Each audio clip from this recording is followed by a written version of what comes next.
Yeah, we were on a mission, got my crew at my side. Scouring the shells, we're down for the ride. Plastic warriors all lined up tight. From the comic shop counters to the late night site. It's the thrill of the hunt, gotta make it mine. I'm out here searching, yeah, taking my time. I'll flip every aisle, don't care what it takes. For that rare chase piece, I'm raising the stakes. Action figure alliance, yeah, we're bringing the noise. Rolling deep, rolling heavy with my action toys. Collectors unite, we're breaking the chains. Plastic in hand, we're playing no games. From legends to villains, yeah, I got them all. Stacked up high, every hero, every ball. Every line, every wave, from the past to the new. It's a bond, it's a crew, we're the real Toy Zoo. Tear it through the packaging, no hesitation. Each piece, a reminder of dedication. We'll call it a phase, this ain't just a trend. These figures got a history, they're my closest friends. Action figure alliance, we're staking a claim. Battling for grails, don't care about fame. From the base of the shelves, we're making a stand. This is our world, you don't understand. Paint them, pose them, fix them up right. Customs in the works, we go all night. From the rarest grills to the two-out fights. Each one's got a story burned in our minds. Action figure alliance, yeah, we're bringing the noise. Rolling deep, rolling heavy with my action toys. Collectors unite, we're breaking the chains. Plastic in hand, we're playing no games. We're playing no games. From legends to villains, yes, yeah, got them all. We're after legends and stories untold. Alliance forever till the end of the line. This is our mission, this is our pride. From legends to villains.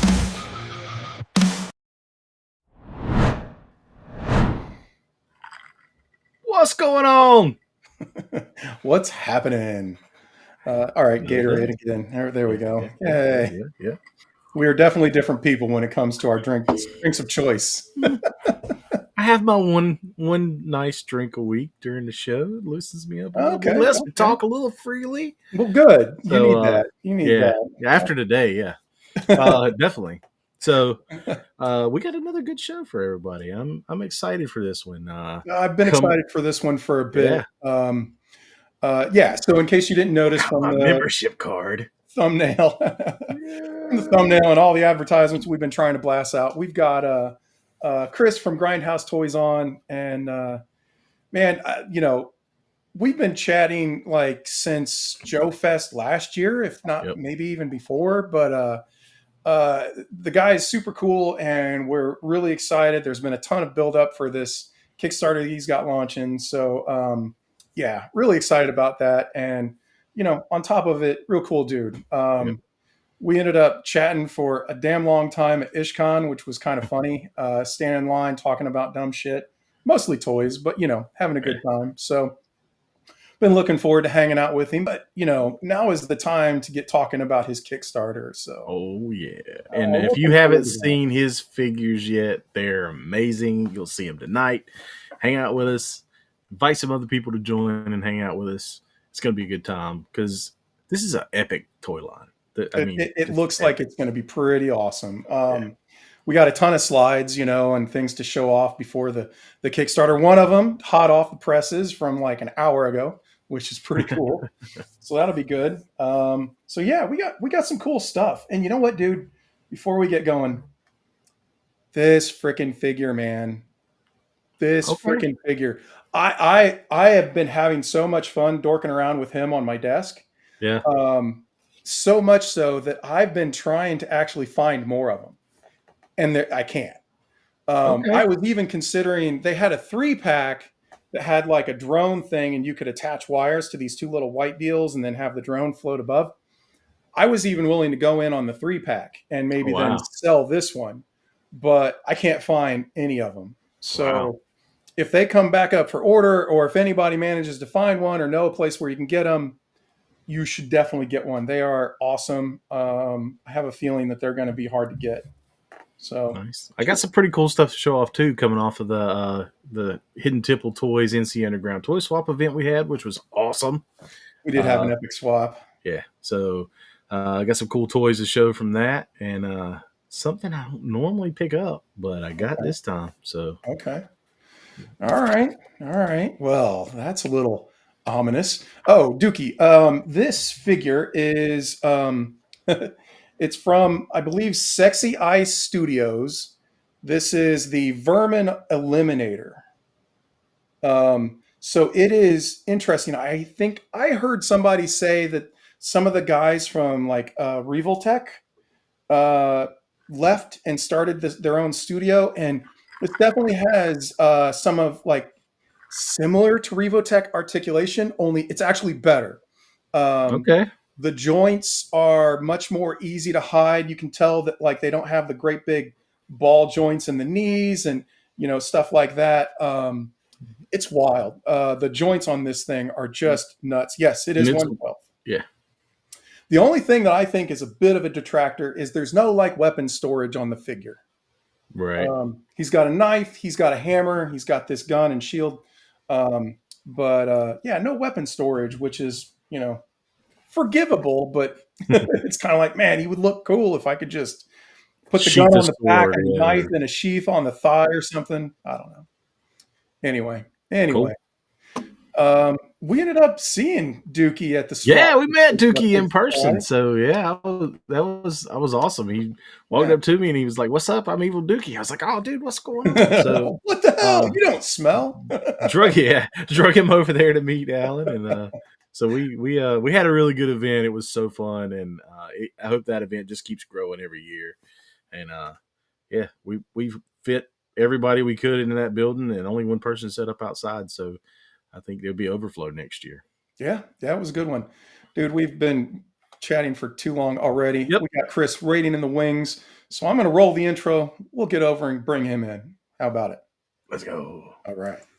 In a perfect world where legends collide, tiny heroes standing side by side, guardians of playtime in disguise, action figure alliance on the rise. Join the alliance, come take a stand, with a many armies ruling the land. Hail to the heroes, loaded with might, action figure alliance, unite tonight. And there he is, or more like there he is. Over there. Yeah. What's up, Grant, guys?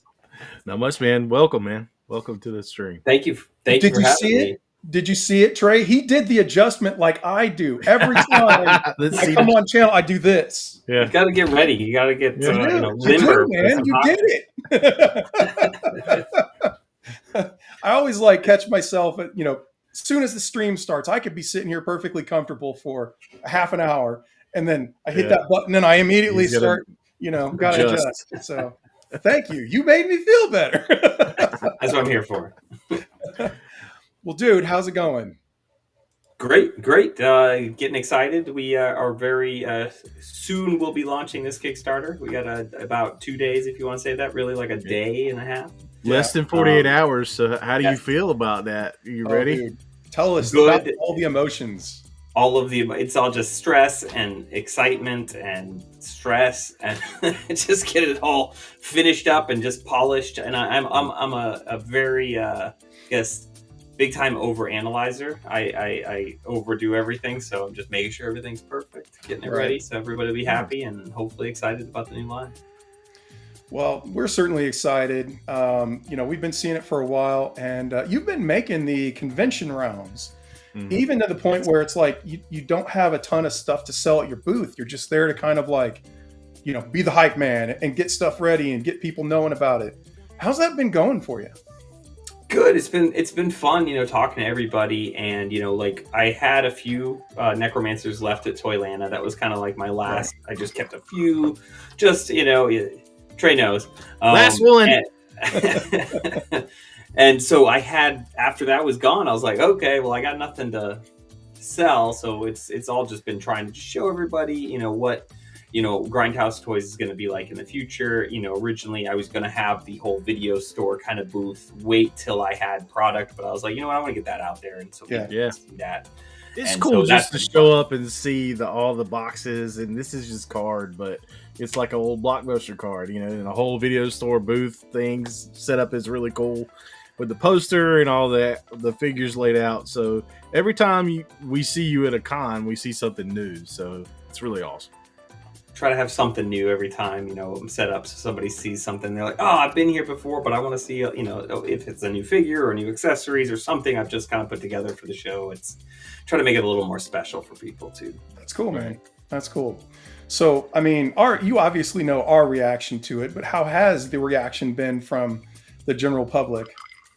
It's been great. I haven't really met many people who, like, I don't even know if I have, where I'm like, hey, look at this stuff. And they're like, I don't like it, and walk away. What I love is especially at the booth when, a lot of times, people, they've got their mind set on, like, I'm going to go buy this. I'm thinking about this. I'm not thinking about new stuff because already we spend enough money on toys. So the thing I love the most is when somebody walks by the booth because they got the blinders on, they stop. Yeah. And then they turn and they come back and they're like, wait, what is this? And then I'm like, got him. Come talk to me. I'm going to talk your ear off about World War Hell. But it's been great. I like Ryan's comment here. Seeing these in person at IshCon was mind-blowing. Instantly convinced me to go all in. So, thank you, Ryan. That means a lot. Well, my reaction, honestly, was a bit of anger. When I saw them, I was like, oh, son of a bitch. Because, like, they're super cool, and they're 1/18th, which isn't really my bag. But I was like, man, I can't pass these up. These things are, like, I like the whole vibe, the horror, the kind of alternate history, World War II. You got the military and the zombie stuff, and, like, God bless, like, what are you doing to my shelves, man? Taking them over, hopefully. Yeah. So, but yeah, super excited. We kind of jumped right into, the Grindhouse Toys thing, which we normally kind of go off the rails instantly with this show. We have good plans and then they just go elsewhere. Why don't you tell us a little bit about yourself? What got you started collecting? What do you collect? And bridge that gap from, hey, I started buying some action figures to now I'm trying to make my own line. Yeah. All right. Yeah. So I've been collecting really most of my life. I remember being a big G.I. Joe fan as a kid. Like, it was always just the, 3 3/4 O-ring Joes was my thing. But I loved Kenner stuff. I had a lot of, like, Kenner Aliens is one of my favorite toy lines from my childhood. I've always really loved that. But I had a little bit of everything. You had Toy Biz X-Men. You had all the cool Batman stuff. Again, that's Kenner. Star Wars would Power of the Force. You can find that anywhere nowadays for like nothing. But man, I was like blown away when Power of the Force came out. And so it's always just been a big part of my life. And I kind of stopped for a while when I was, after high school and all of that. And then when I had my son, I started, G.I. Joe. I need to start getting some G.I. Joes. I went a little overboard, overwhelmed him, got him too many. He doesn't even play with, he quit playing with toys quickly. And I was like, well, you know what? I'm going to start collecting these again. And got back into toys. And it's just become this crazy obsession, of course, as we all kind of do. We love our collectibles and our action figures. And I actually got into customizing, and especially with the Marauder Task Force, that was like a very easy, accessible point. And I've always drawn and designed and done things in the past. And so that really just kind of jump started that creativity again. And I kind of, it still feels kind of surreal, but like going from there to, I got a job with Bill Murphy working on Operation Monster Force, doing all the paint masters and art direction for that line. And that kind of just snowballed from there. And I started working on multiple lines, working with different people in the industry. And it just became something. And then I released the Dread Trooper in collaboration with Fresh Monkey. And then the Necromancer is the follow-up. And it all just started building to this wanting to make an actual full-on toy line, and that's where we are now. Awesome. Cool. So what are you so you talked about G.I. Joe and some stuff like that, and actually we've got some selfies now, or some shelfies now that I think about Shelfies. it. But what are your favorite lines to collect at the moment? Classified's still one of my favorites. I love the 6-inch kind of scale up, and what Lenny's doing over there with Classified. I've really enjoyed collecting the Classified line, just because, again, being such a big Joe fan as a kid, now to see these guys in this updated articulation and weapons and all the good stuff that Classified kind of given us. So I like that a lot. I'm a sucker for Mezco. I got to be, of course, selective, because Mezco's so good, but they're so expensive. And I love those. You know what toy line I've really been enjoying, actually, is the Joy Toy Ninja Turtles. Those are amazing. Okay. So good. Those are probably my Joy Toys. They put out some bangers, man. I've recently started in with their Warhammer 40K stuff. Yeah. It's been tough, but I've stopped and I haven't done it yet. So it'll happen probably, though. How much of the Ninja Turtles from Joy Toy are out already? A lot, actually. So I have, they have the 4 turtles, they have Splinter, they have April, they have Shredder, they have 2 foot soldiers, 2 different versions, like an A and a B. So they have come with some different stuff. So what you're saying is I'm behind. You're way behind. And then they just released, I know just came in stock, was Casey Jones and who else was it? There's a few others, and then they also have Krang, and there's tons, surprisingly, in such a short amount of time. But they are prolific. Yeah, they look great, man. I mean, they will release some stuff at a high pace, which is surprising. Yeah. But I mean, I only just started getting the Primarchs for 40K, and man, it's just I got 2 in a couple of weeks ago. I mean, crap, just getting caught up and keeping up is it's fun, let's face it.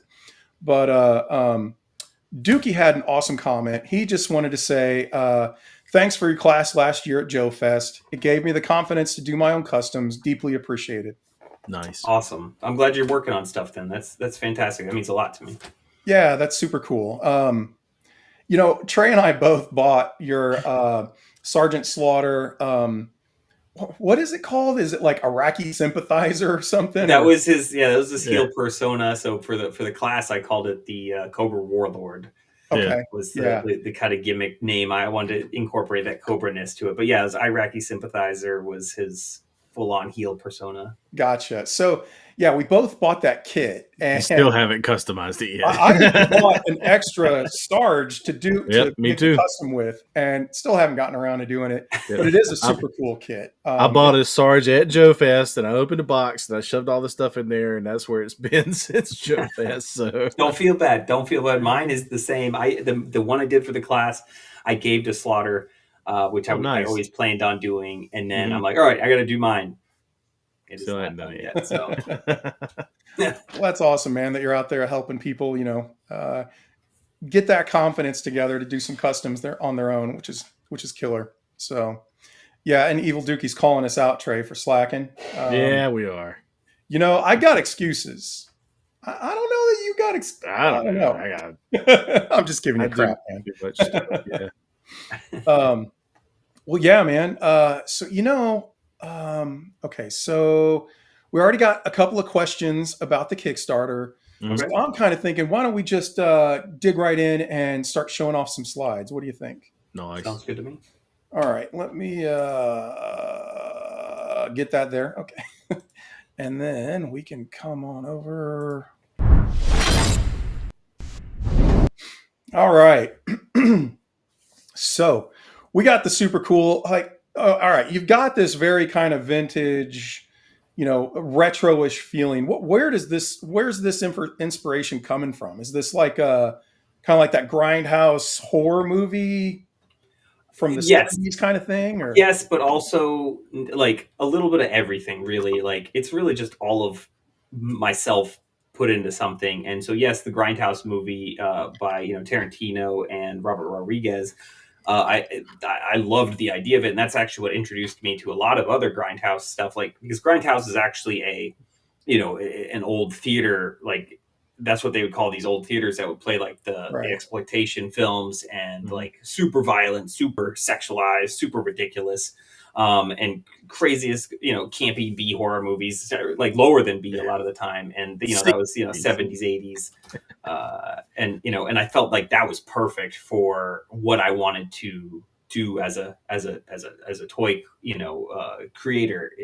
Yes, like Rob Zombie. Like I have two posters I have House of Thousand Corpses and Devil's Rejects, both signed by a lot of the cast. It'd be nice to get Rob Zombie someday, but I don't know if that'll happen. But yes, absolutely. Any of that just kind of jammed into what I want to do. Cool. Very cool. Yeah, I mean, body parts exploited. Yeah, I mean, that's what we do, right? We tear these things apart and All paint them right. up. And So, okay, all right, tangent here. For your line, do you envision that? Do you envision like the ability for people to kind of swap parts around? oh yeah, absolutely. And like one of my favorite things from when I was a kid was taking apart GI Joes and making new characters. You can take that screw out, Yeah. put the different parts on. Like some of the parts will be easily swapped on this new line. Like the hands will be able to pop off, or just the head at the neck ball. But if you want to take the screwdriver to the back, old school style, Nice. take one part, put a whole new neck in there, different arms. Like Graves comes with different arms. He has the Sergeant Graves has bare arms, and then he also has painted up arms. So like you'll have to open them up, put that in, and it encourages you to take these apart and kind of create and make what you want. I mean, heck, you want to buy a skeleton soldier or corpse and mix it with, like, you get like a Captain Winchester or a Cerberus Trooper. You can take those parts and now make a skeleton version of that figure and stuff like that. And there is a O-ring. Yes, Awesome. absolutely. Well, that is cool. I did not realize that you envisioned the customization of them out of the box. That was something I hadn't really thought about. But that's really cool. All right. So, and then you got your of course your kind of blockbuster ticket logo. Yeah. I had to include that too. I just thought it was kind of neat. So, however, before we get into the actual World War Hell stuff, and this is a cool figure, and I'm going to be honest, I haven't even opened mine. I like the packaging too much. Missing out. They're not sealed, so you don't have to worry about that. I know. So cool. But I also kind of felt like the moment I opened him, the 1/18 scale floodgates would just come pouring open, and Yes. Yes. It's happening already. Let it happen. And then, so the guy that he's kind of standing on, is that your Dread Trooper? Yes.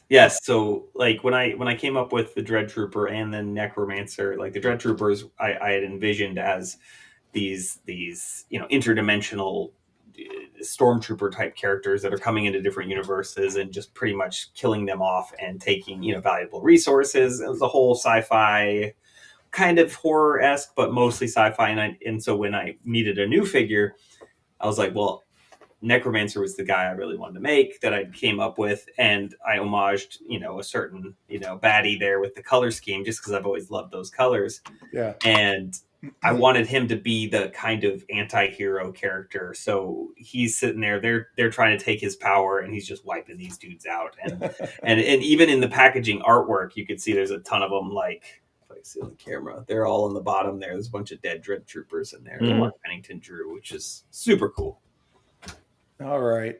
Yeah. And I mean, yes, this is 1/18 scale, and yet you've got some very modern articulation on it. Yeah. Yes. The double jointed knees here. You've got, what is this, wrist swivel? It's swivel and the hinge on that. Oh, okay. Swivel and hinge. That's cool. So, I mean, yeah, really kind of upping the game for the 1/18 scale stuff. And it comes with an absolutely crazy amount of stuff. So, It does. like, you can customize this thing in so many different ways. And I'm going to pull this out and show everybody how much, like, in the bottom here, there's a whole. All right. We need to go over to the tray spotlight. The tree. All right. Stuff rattling around, and that's all hands and a backpack and an additional head and all the goodies in the package. And yes, it's not sealed, Alan, so you should open it. Yeah. I probably will. Well, I definitely will. Fine. Chris, the one thing that I will say about that figure, which I definitely have an affinity for, is figures that you can do multiple looks with. Mhm. Even if it's just like a different weapons loadout or a different harness or something like that. But you went the full 9 yards. You've got like, the cape versus like the weird kind of jetpack sci-fi backpack. You've got the head, or the heads that you can swap in and out. I mean, Two that is size. right up my alley. And I'm on that note. I've got a question about one of your figures that we're gonna get to. But let's get back over here to the slideshow. All right, so this is the Sarge figure we were Yeah. talking about. So you've got with this kit, you did the belt with Yep. all the little add-on parts, the overlay or the vest. Yeah, I guess. Yeah, overlay. Yeah. And then the hat and the sunglasses. Is that right? The sunglasses were still the same sunglasses from Sarge. So yeah, Okay. it was the beret, the belt, and the vest, and then he had a rifle too. Oh, okay. His AK 40 millimeter grenade launcher. I kind of mashed those two ideas up, and yeah, so this was awesome because this is something I got to draw up and design. It's something I've wanted for a while, and then Mark Gerwig killed it with the sculpting. And just did such a fantastic job. Mark's awesome. Mark 2 Designs is who he's talking about. Yes. Mark Gerwig. Mark has done some really awesome stuff in the toy community. He made a sidecar for my motorcycle, the one that Breaker came with, the Ram. Yeah, the Ram, yeah. Because I wanted a Mirage. I was like, hey, could you print a Mirage? And he was like, well, no, that's going to come out eventually. And I was like, well, why don't you just do a sidecar for the Ram? And he was like, that's a good idea. And he did it, and he sent me one. And so I customized it, and I absolutely love it. So Mark is great. Awesome. That's awesome. He is great. So great. So what is it looks world domination something? Yeah, world domination champion. Champion. Okay. Yeah. Okay. Yeah. Instead of cool. I wanted to have instead of world heavyweight champion, I felt all right, it's a Cobra title, and even it almost has those eagle wings, but they're really knives and then grenades, and just a lot of fun. Cool. I had fun kind of designing that based on the original Winged Eagle championship that Slaughter actually held when he was world champion. And I love that you got a remake of it in the background. Oh yes, I had to get it made, and I was like, awesome. It's happening. That was one of the things that I was like, oh, well, I'm gonna spend a lot of money on this, but I have to have it. It's all right. We all do that kind of stuff, man. Well, cool. I had to show this one off. I thought so. Is this the one that Sarge has now? Yes. Okay. Yes. Nice. That's funny. All right. Well, let's get into this properly. Wait a minute. There we go. Okay.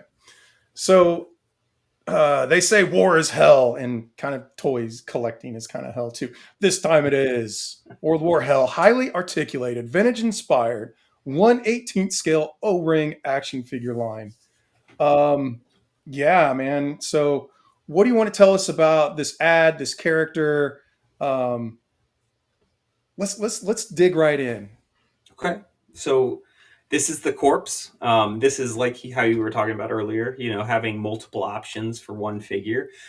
This is pretty much when I designed these guys, I wanted to kind of have that airborne, 101st Airborne kind of uniform. A lot of toys and figures, we usually don't get that uniform. We get kind of the more army uniform, like the regular army, or even the Marines, or even you go that kind of a little fictional kind of look like a Sergeant Rock or a Sergeant Fury, where they have a different type of BDU. So I wanted to have that kind of realism in there, even though it's O-ring, and be kind of silly. And so mashing that up with a horror element, like an Evil Dead or something in there. And hence that's why with this ad, I'm like, hey, this is not just a regular World War II line. You have a zombie with a chainsaw, in the military uniform, because he's a possessed, he's not just a zombie.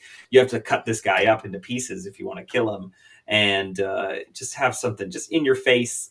And I think what it makes it a little funnier too, being that it's an O-ring figure and having those rivets, which aren't actually going to be rivets. They're going to look like rivets on it, but having that same kind of, blueprint to put it next to a vintage Joe, but yet have all of this articulation and paint apps and just everything to it. I dig it, man. Look at that helmet. Cool. I mean, I'm not looking forward to the day that zombies actually start running around with chainsaws and guns and shit. So obviously a step up from a zombie. Yes. But then I had to put in Hey, picture of you cheesing at your booth at I think this was Toylanta. Atlanta, yeah, you could see my sign fell over again. They kept flopping down. Hiding Sergeant Spectre there. Yeah. So this is what you kind of were talking about with the VHS, you know, movies booth sort of a feel and vibe, and I think it was really neat, man. You are covering up your menu board or your hot Yeah, whatever behind there. But we've got another picture of that to show off. But I had to show this. So 40 Gumble said he had to tab out of the stream and look at the Grindhouse site and come back and see Trey with that helmet on. Good. Nice. Good work. All right. So, and then, yeah, this is the way you kind of have your table set up. You've got your array of, are these like early prototypes, like resin that you've printed and painted yourself? yes, yeah. So all of those everything's 3D printed there and hand painted by myself, and so these are straight up what I'm going to send to the factory. So these don't pose. They are almost like I don't know if you collect any like a sideshow statue or anything. You know how like they'll have like the keyed like little pieces that go Yeah. together. So Yeah. James Carter, who does the majority of the sculpting on the line, he always sets them up like that for me to paint. So it makes it easier. I don't need to like tear, like if I were to say take a old Joe apart, you got to take all those little pieces apart, put them all on stakes. Like this makes it a little faster for me. And so that works perfectly, even just for showing at shows. But then these will be exactly what goes to the factory for them to match the paint as well. Cool. Nice. Cool. One quick thing I want to talk about our boy Jimmy, HVX Customs. You commissioned Jimmy to do a really special piece for you, and hopefully we have a picture of that somewhere. Of course and we do. we'll show it off. Jimmy said he couldn't stay very long; he had to run, but I wanted to shout him out. Jimmy's the man. I got some dios I bought from him at the swap. So I'm really happy he got to do that for you. I've seen it; it looks amazing. And yeah, we'll get to that eventually, but wish you could stay, Jimmy. But he did such an amazing job, and he was such an awesome guy to work with. Like Jimmy was so cool, and he got it. I barely had to tell him anything. He was just nailing it left and right. Yeah, and that's a bit new for him. He's generally focused on fantasy. And Trey and I have both been saying, man, you need to branch out a little bit. Give something for everybody. And he said he was out of his comfort zone on this, but man, he knocked it out. Like you couldn't tell. Oh, not at all. Like, yeah, he was full on perfect in there. Yep. Jimmy made these jersey barriers for me, and they're amazing. Oh, those look fantastic. Yeah. So he's got some awesome work, man. Y'all check out HVX Customs. Absolutely. So I feel like I should be renting toys from this booth or something, and Don't paying be late. The fees a are huger up late fee than I did when I originally rented it. But this is your booth at IshCon. Very similar setup. But what was playing on the TV? Because I don't know that I caught that.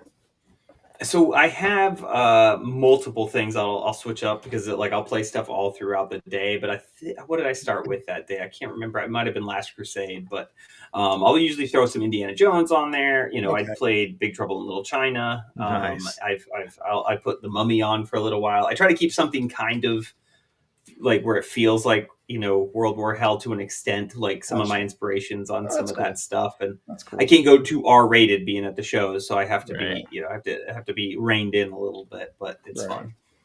So some more pics there. You've got your little. What did they call this when you go to the movie? Just like the now playing sort of like the bulletin board thing, or what do they call it? Yeah. I forget what it's called. It's escaping The marquee. me. Is that what it is? The The marquee. Something Yeah. like that. Something like got, that. Yeah. But yeah. it still works like that. But yes, and I was able to get that on Amazon, luckily, and I was like, yeah, I got to set this up just like that. Yeah, that's cool. So showing off the posters, and there's a little bit closer look there, and so you've got kind of your characters listed.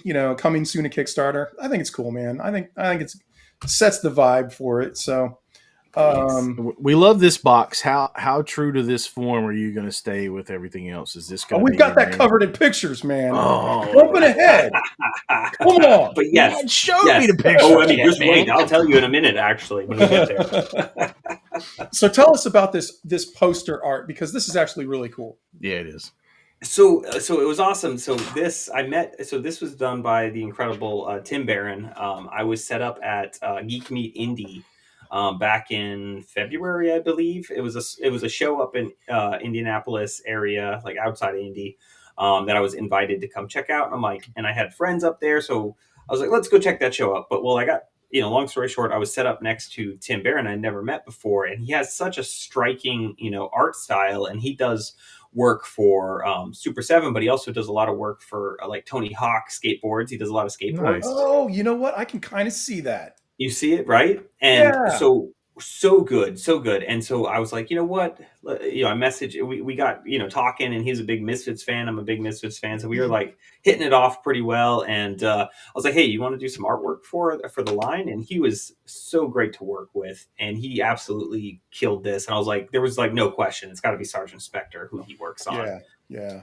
Oh, that's cool. And then so down here in the credits, you kind of, talk about the toy line a little bit, some of the characters that are going to be in it. And then you even do, you call out, give some credits to, the people that worked on it and, did some logo design, all that kind of stuff for it. I think that's pretty slick, man. Thanks. Yeah, I try to make sure, everybody gets their, as much as, if I can credit anybody as best I can, we're all just working together on these things and Right. just trying to promote each other. I mean, that's the best thing we can do for each other. Okay. And so now you've got a Sergeant Graves poster here. Yeah. Yes. And this one was awesome too, because like I've had this artwork for a little while, but originally it had been developed to be more of like a comic book cover. And so Okay. Mark Pennington did this one, just like he Oh, had wow. done the Necromancer artwork. And I had gotten him to do this work, and it was supposed to be very like Sergeant Rock-esque, and which I still think really hits it. But like I was like, I need to make this into a movie poster. So I had a lot of fun kind of playing around with that kind of design element with it. But like Mark just absolutely killed the artwork. I have one right behind me, and just you really get the chaos of kind of what's going on. And like the uniforms are a little different here. It's just because that like it's funny that like these bad guys, the Revenant here, are drawn before the characters were fully even developed yet. So Right. you have more of like a German uniform, whereas they don't have the full on what they're going to have later. But so fun. I love all the grit and dinginess that Mark brings to this, and like that guy, like half of his head's missing. It's so Yeah. I saw that down there. So is Graves coming with like a flame sword or? yeah, that's his Hellfire sword, and That's so cool. it's a cursed bastard sword that he like did not want to get cursed with, but kind of had to make that choice. And it's this brutal just blade that catches on fire, but not like standard fire. It's hellfire. So like, because in my head, a flaming sword, if you're fighting a bunch of zombies and you just catch them on fire, that sounds like a terrible time. Because now you just have flaming zombies. And so this thing's like stupid hot when it cuts. And so it's more like heavy metal lightsaber, if you want Nice. to Cool. All right. So- say. And With that being said, have you been reading Hell Hunters from Marvel? I picked it all up because I'm like, I need to read this because I really want to Yes. check it out. And It's really good. Is it good? Because it's good. 5 issues or 6 It's issues? 5, I think. 5. I have They're them all, on I know, 4. and it's in the pile of Yeah. to read because I'm like, all right, one, I want to read it because I love it, and I also want to try not to step on those toes that Right. way. I want to keep Oh, it yeah. kind of separate, but I definitely want to check it out. And I mean, come on, Ghost Rider and freaking World War II and all that You're stuff. gonna Like, love it, dude. You're gonna Cool. love it. awesome. So this does look a bit more like comic art. Are you working on a comic? Is that kind of a plan? Not yet. That's the plan. I would love to. I'm still trying to convince Mark to do it. He's been so busy right now, and I'm just trying to like work the story fully into how I want to do it. It's going to probably be more like anthology style, but like I would definitely love to do that. This is more. So Scott Brown did this, and Scott's awesome. He's worked on like he does a lot of video game work. He has, I don't know if you're familiar with Operation Recall. He did the run back character concept for that, and that's how I met Scott. But this is more of a homage to the Sunbow style GI Joe animated like cartoon VHS tapes, and so there's one where it's Duke and Flint and a bunch of them running, and it's like an explosion behind them, and it's GI Joe, and so I wanted to kind of give that Saturday morning kind of cartoon feel for this, for the Cerberus troopers, who are the good guy, troop builder. Cool. Okay. All right. So we do have some questions building up in chat here that I want to try to get through, at least some of them. Making sure I don't miss any going back here just a little bit. Okay. So 40 Gumble said he signed up to be notified when the Dread Trooper and Necromancer are available again. Is that going to happen anytime soon? Or? That was something I left that up there just to kind of gauge the interest, if that was something we could go that route. Yeah. And I don't think that's going to happen because we did a partnership with Fresh Monkey on that. And so they're doing more of their Eagle Force with those parts. And I just want to focus on the World War Hell parts. Okay. But saying that, those characters I think would look really cool with these new parts. Oh yeah. I don't see why not. Why can't we have some bright pink or purple and neon green? So all right. So Justin Mohan has a good few questions for you here. Oh yeah. Okay, and we kind of actually talked about this a little bit before the show. Would you ever do a 6-inch figure line? Yeah, it's funny you say that too, because I would love to. One, I got to figure out how to fit them into the VHS cases, but I originally started planning, like when I first designed Graves, it was going to be a 6-inch figure. Like I was thinking about working him into Monster Force, and so I designed a full 6-inch figure of Graves first, and then I started thinking more about going a different direction, and that's when all of this kind of was born. But yeah, 6 inches definitely on the radar. Okay. So the cases where they kind of opened up like that and they clicked together. Yeah, that would be perfect for the 6-inch line. It could work. That's true. That's true. You could fit a lot of stuff in there. Yeah. You absolutely could. All right. Bad idea. What about one that I definitely missed that I want to make sure we touch on? The Kickstarter. Now, this is kind of details of the Kickstarter, and we haven't really even started showing the figures off in earnest yet. But are your Kickstarter figures going to release in waves? Is that kind of the plan, or is this all at once? Tell us a little bit about that. Right now, the plan will be more of like an all at once, but like the initial offering is only 5 figures at the moment for the Kickstarter, and then the rest will be the stretch goals. Is kind of how we're aiming for that. But like I tried to keep everything, as a designer, tried to keep a lot of parts usage, reuse, different things like that, to try to make it so it wasn't like tons and tons of new parts, because that's what takes forever. And that's where, like, say you're like, hey, I got wave 1 and then wave 2 and then wave 3. If you do a ton of different, body parts, and even like the old Joe, it's not 82 or 83, maybe a little bit, but like as they went later and you had different like figures, everyone was like all new molds. Yeah, that's when stuff slows down real fast. So gold right now would be, so like I like how like the Horsemen do stuff with Mythic Legions and everything. It's like, hey, I did an all in, here's all your figures. I don't want to like separate each section. And then one of the things we'll show later too is there will be a connecting factor with these figures as well. So cool. Awesome. Okay. Yeah. Okay. All right. Let's move on with a few more slides. We'll get back to some of the questions. So chat, keep the questions coming. We are definitely going to try to hit most of them. So don't be bashful. So what are the Devil's Rejects? Okay, I'm going to stop you. I ask you a question and I'm like, okay, hold on. Sorry. But I was thinking about, like the slideshow, and I was like, you know what? I'm going to put all the figures at the end. I'm going to make people wait for the figures and stuff. I like it. You got all this cool, artwork surrounding it. And I love the creativity and stuff. So, I did want to kind of do that on purpose, but also I did want to highlight, you've got a lot of feel and vibe, in this universe or this world you're creating. So I definitely wanted to make sure that we, gave a good highlight for that before we dug right into the figures. So I appreciate that. Yeah. Anyway, the Devil's Rejects. So yeah, the Devil's Rejects. So going like the figure or the artwork you just showed was the Cerberus Trooper. The Cerberus is like the Oh, big, this one. that's the good guy kind of the supernatural and occult division of the United States and the Allied kind of Okay. heroes. And so Cerberus is that going after that supernatural side. Well, the Devil's Rejects is like the special forces unit of them. These Okay. are the Inglorious Bastards kind of characters, Yeah. these like bad dudes. So right now we only have Graves and Sergeant Spectre from this unit. So this is the specialized. This is Oh the yeah. All right. the main hero kind of like bad dudes. Okay. And that kind of brings me to background and lore Yeah. for the world and the characters and stuff. Is that something that's like, how are you going? I'm assuming you already have explained a fair chunk of some lore, but are you going to deliver that like on the box, like give an explanation, or are you going Say to that kind of again. talk about the lore in the Kickstarter, or what are your thoughts there? A little bit of everything, think about like Masters of the Universe or any of that. I know Masters of the Universe had the like mini comic, but like a lot of the times, like before we had any of that stuff, you just had to like, what's this character? What's he about? And Right. so one of the and that's why I would love to do a comic book soon as Yeah. well. But like, yeah, like with like the Necromancer, you had I had a lot of room. It's almost like the same amount as like a file card. And so I try to tell as much of a story as I can on each Awesome. package.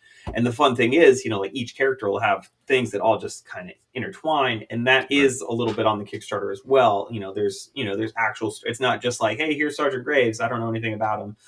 So I put more story in there, but yeah, I try to get as much lore in there because I love all that stuff. Yeah, Cool. that definitely the story, the comic draws me in. Especially that's what got me with AWOC. I started reading the comic, Oh, and then nice. AWOC I just went crazy after Toylanta. Now I'm caught up. Like I have them all. Oh, Yeah, it's a great line. it Jason, is. such a good dude. Yeah, All right. So kind of diving into the figures here, kind of getting there.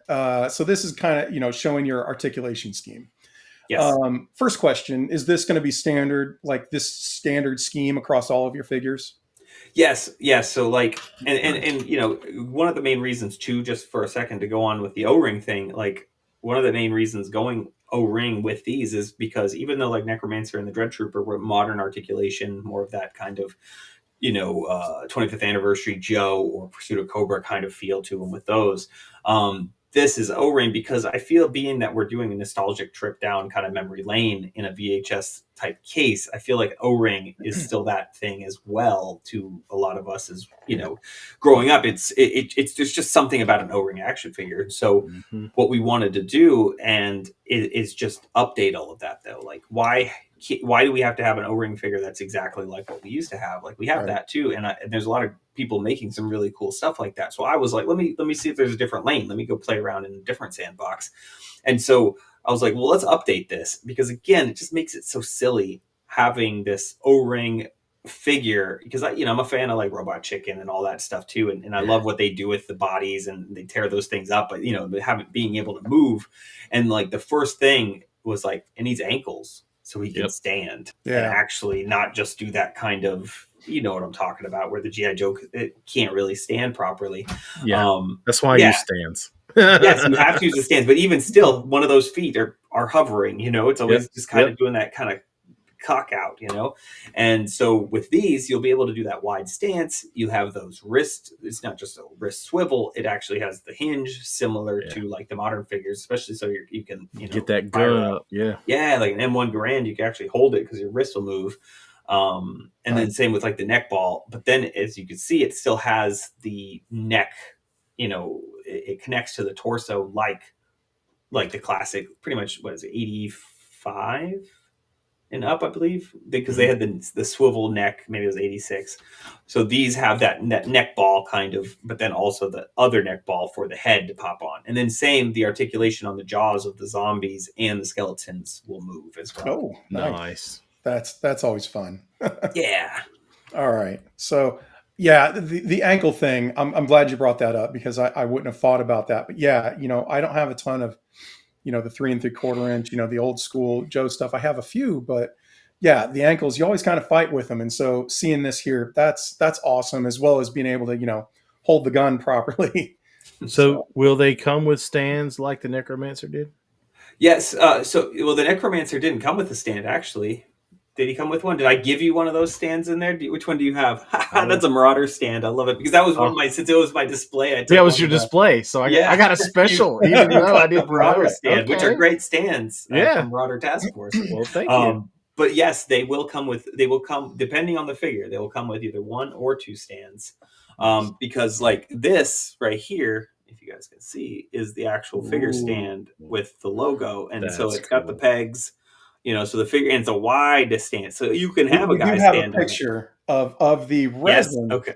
the unpainted stand, but Nice. that's pretty nice looking. Yeah. Yeah, and I already cleared it. I met somebody recently that worked on Vintage Collection Star Wars and the Black Series and all that stuff, and she did all of the like digital printing. Like she did all the work, like the digital art, so that like when the figures got printed at the factory or any of that, and I was like, hey, can we get that logo like look just like that? Because that's all hand painted what I did. I was like, can we do that? Yeah, On the actual factory figure. She's like, yeah, we can get that printed on there. I was like, yes, nice, nice.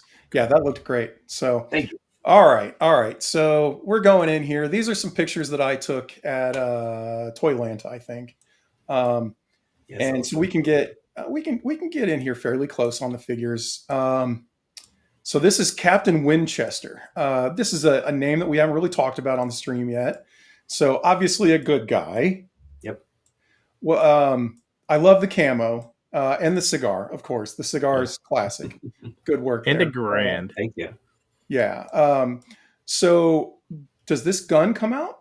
No, so that was one thing we wanted to try to. I was like, hey, can this happen? And it would have been too big and bulky and goofy Okay. looking. Yeah. So that's where that kind of marries that, classic with the modern. And classify can get away with those removable figure weapons and stuff, but like with these, it would have looked comically big. Well, I mean, honestly, here, this is some very sharp sculpting. When you Yeah. go back and you look at, I mean, honestly, there are some figures today that I've seen come out where it's like, that is some really soft lines. And, I wonder if this mold was at the end of its life when they pushed this one off, or if they're all like this and stuff. But I mean, the amount of detail that you're getting in here on these rather small figures is pretty great, man. I mean, this guy has a lot of personality, and you know, I'm in, man. He looks cool. Does he have Grand Thumb? Grand Theft from freaking. No, You know what I that should. is, right? Yes, Okay. from with the where you put the clip in and everything. You Yes. push it in and it always get their thumb jammed. jammed in it, and they'd have to rip it out, so they'd always have this swollen That's a good thumb. idea. You should kind of just I'll paint one like all jacked up. But what is cool about that Grand too, which I That could like be a your lot about variant, the- man. It could be. Grand It could thumb. be. It has the bayonet, which is removable, so that is Nice. removable on there. That will clip on. And then also I did the Grand a little differently. It has a magazine instead of going with just the regular clip system. Like originally that was a rifle that they wanted to have a magazine, but then it was too expensive and it turned into a whole thing. So I was like, well, all right, well, if this is a special unit, I thought we'd have a little modified. And then it changed it from like, again, with the Marauders, they've come up with good weapons and stuff like that. So. Will the bayonet store on the figure in a sheath somewhere? No. So like that was the thing I was gonna do, and a lot of these guys don't fully have like backpacks or storage, and I give them so much shit. I was like, yeah, we're not gonna be able to store all this stuff on them. Later maybe down the road we could start kind of playing around with that, because I would like something that could clip on or stuff like that. But like that bandolier is removable. Okay, you just slide it, so you could slide it behind it, and Right. I've done that before with like the rifle or things of that nature, because Oh, like yeah. the harness and the bandolier will be removable. So like you see how he has that skirt on his shirt, that's part of the harness. So if you take that all off, he won't have the shirt tails anymore, but he'll just look like a standard soldier in camo, which Okay. is Cool. Nice. Cool. All right. And that was kind of Ryan's question: any plans for weapons, accessories, and world building packs? And you kind of answered that with possibly. Yeah, it's definitely something that's on the docket for later down the road a little bit. Just getting these guys first out the gate, and then. But I definitely have some fun ideas for that kind of stuff. Nice. All right. So who's this guy? So that is the Revenant Horde Trooper. He is Colonel Malum, who's the big bad guy's kind of like personal force. They're pretty much all just possessed bastards that have he made a deal with the devil and Now, most of the Axis powers has been possessed, and a lot of them have exploded because they couldn't hold that kind of evil energy inside of them. Mhm. So, and these guys still have a fuse. So, like, they're pretty terrible, kind of monster creatures. But like, sometimes they might just explode while you're in the middle of a fight, and it's just a little scary, I guess. But they're pretty Nice. fun, and part zombies, part skeletons. It's still similar parts, but they're red. And they're going to have a ton of accessories as well. Like that Panzer Shrek has a blast Nice. effect of not just one; it's the front with the rocket, and then also the exit Rear. blast. Oh, that's cool. Yeah. That's really cool. All right, so what does Horde stand for? So that is the Horrid Occult of. I always have fun making these acronyms. Horrid Occult of Ravenous. Crap. Hold on. Got him. I'm on the spot. See, this is what happens. It's so ridiculous. I like the stick grenades too. Oh, I love those too. Yeah, You don't see that a lot in the toy line. So you don't. And the cool thing is too, and that takes inspiration from like the Red Shadows, the grenade in the belt, and so that's part of that. That's sculpted in there with it. But he also will come with one. Yeah. throwing. Okay. Yes.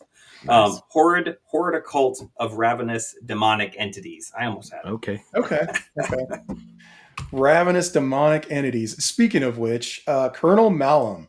Yes. So this is kind of the big bad, in other words, Yes. right? Yes. So he is an evil bastard. I mean, he looks the part. But he's kind of happy in that one face.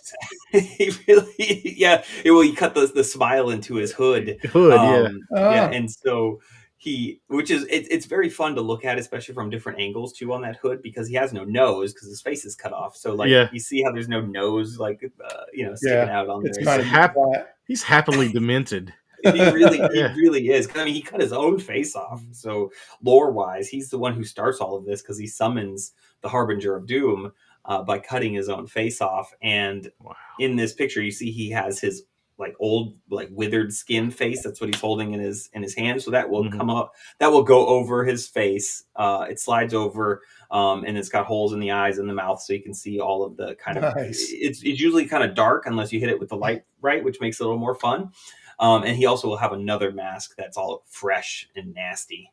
And it's got blood. And then he also has the Necrogrimoire, which is the Book of the Dead. And he's just causing all kinds of ruckus. And soft goods, it looks like. Yes. Yeah. Yes. And so, yes, that's soft goods cape. And it's a little different now because it's all tattered up. And it's got a wire in it too. And so, same, like that's what Necromancer had. I want to make sure I hate soft goods if they don't have a wire. It drives me crazy if it's just flopping there.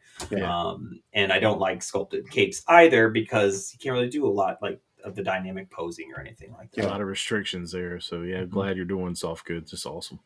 All right, let's move on. Next up, here's the man. This one's cool. Sergeant Spectre. The Devil's Piano. So is this the weapon obviously has to have history. Yes. So tell us about the character. Tell us about the Devil's Piano. So he is a ghost who is like, picture Rambo pretty much. Okay. That doesn't talk. So because he's a ghost, he has no jaw. And he is just a full-on wrecking machine. Like there is like kind of no stopping him. But the problem is he's a ghost and he haunts that machine gun chainsaw. So he's not there all the time. And he's a member of the Devil's Rejects. Okay. But he's kind of that like, I hope he shows up for this battle kind of thing. Like, is he going to be helping us out? Because we're really going to do pretty well if this guy's helping out. So he is completely tied to that weapon. He can go a little, it's not like, I stop touching it, I disappear, but it's within a smaller, distance. But the Devil's Piano, and which I was somebody tried to mess with me at Toyland on Instagram when I posted. They're like, that's an MG42, which that was the nickname for the MG42, but I had a little fun with it. And I thought that was a perfect nickname for his 30 cal there, Browning, and having that I wanted it painted on there, the name, and then also with all the. I thought there was something ridiculous about a ghost having customized and hand painted, weaponry. Yeah. And being a big Aliens fan, I've always loved that kind of idea with that, so I wanted to incorporate that in there too. I dig it. Yeah, that looks cool. Love like the mouth and the evil eye on there too. So like, do other people in the crew carry this around and then Hoagie shows up with it? Yeah. So I thought that was also a funny storytelling element when they're just, especially all that heavy gear, because he also has a flamethrower. Like he's got the actual flamethrower in his hand, but the pack is on his back, and just having all that gear, they got to tote around for this dude. But it's worth it when he finally shows up. Yeah. They're standing there shaking it, going, "Come here, come on, man, we need you." All right, I think I went. Did I go the wrong way? Yeah, wrong way. What the hell? Yeah. Okay. Wait. All right, just checking. All right, so this is, we've already seen some of the artwork for Sergeant Graves, but so here we go. So we've got his, you said Hellfire sword. I was going to say Hellflame. I was close. It was close. And he's got a gun with a drum. Alternate head, and then brass knuckles. Pretty awesome looking there. Do those come out, or are they? No, so that's sculpted in. Okay, but he has 2 fists that you can switch out with brass knuckles in. Awesome. He calls. Okay, I think I saw those on another picture, but I didn't. For whatever reason, I did not include that one. I think there was light. So if Alan stop moving it around, is that a Thompson or is it not? Yeah. So it's a modified Thompson. Okay. Again, me being an Aliens fan, I've always loved that they built the pulse rifle out of a Thompson. And so I thought the idea, I was like, well, if they're fighting zombies and creatures and all kinds of crap, Thompson's great, but like I would want a shotgun as well. And so it's a trench gun cut down as an underbarrel. So kind of like a master key on that. And then that drum mag goes right over the stick mag, so like you can have either or. It's not a removable mag, but you can have both options that way. I fired a Thompson one time. The thing's that's cool. I haven't done that. I have an M1, but I want a Thompson real bad, or at least just shoot one, because that would be amazing. In South Carolina, you can fire automatic weapons, and I went to a gun range and shot several, and Thompson was one of them. Oh, that's I'm jealous. That's so fun. Yeah. Okay. This one's a little bit out of left field. The Harbinger as Steamboat Willie. So first off, let's call out that he's got some demon hooves. Yes. And a demon alternate head. But what's going on with the Steamboat Willie sculpt here with a demon eye poking through? So right now, that head is what's under that mask. And okay. So I see the horn sticking out. You see the horn sticking out. So that's something that's going to be either removable, because right now it's removable, but it's 3D printed. So I just want to make sure it's something that can work perfectly for people. So worst case scenario, you will just have 2 heads, one with it under there, so it still has that depth. So I wanted to show those things. But yes, the Harbinger is the force of evil nature that has been summoned by Malum, and is now wandering and just destroying and being, and yes, like Justin says, with Steamboat being a public domain character, I've been wanting to kind of incorporate that whole creepy ass like Disney style mascot or into a line. And so this, I was like, well, what's better than the top one, the main one, and what's more ridiculous? And I live in outside of Orlando, so to have a demon dressed up as this guy here is a little more fun and a little like that. And so he's got full on like the reverse knees, he's full on like demon under that soft goods, different body. The only thing it's a little different, like he has Graves' arms up to the elbow, and then they're different longer arms since he's a demon to give him a little more creepiness to him. And then he's got a bare chest, and he's got furry legs, and he's got a tail that's nasty, and he's a creepy individual. Those chains unsnap, and you take the soft goods off. You pull that. It'll come right off. It's like it's a PVC, and so you can just kind of slide it off of him. Nice. Yeah. These soft goods look really cool too. They do. Yeah, Rebel 10 Customs did Okay. the top layer, and then I cut up another one that I had and like mashed stuff together because I had to have that wire in there as well, and then I did all the cutting and all that fun stuff. But she did a great job on the steamboat robes. Cool. All right. Moving on. So here's your Green Army Men from Hell figure. So Yes.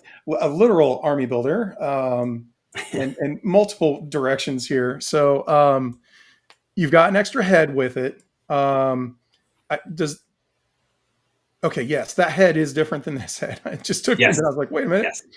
Yes. So he looks really cool. So this is a little bit of some whimsy here. So not only did you bring in, Steamboat Willie, but now you've got the Green Army Men. Yeah. So what's You're like? right. How are you making this work in the story? So these are like kind of more of a standalone kind of character. They could be, I guess, if you want in story, but really Okay. I look at it as more of like an offshoot. So these won't actually come in the VHS cases. They're going to come in a plastic bag with the cardboard header, Nice. so it looks Okay. like a bag of Green Army Men parts. Yeah.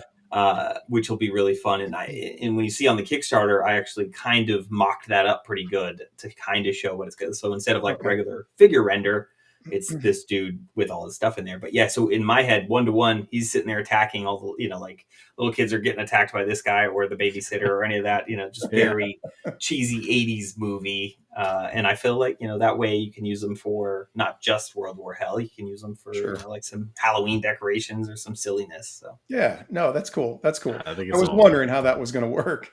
And then you've got a corpse figure. yes.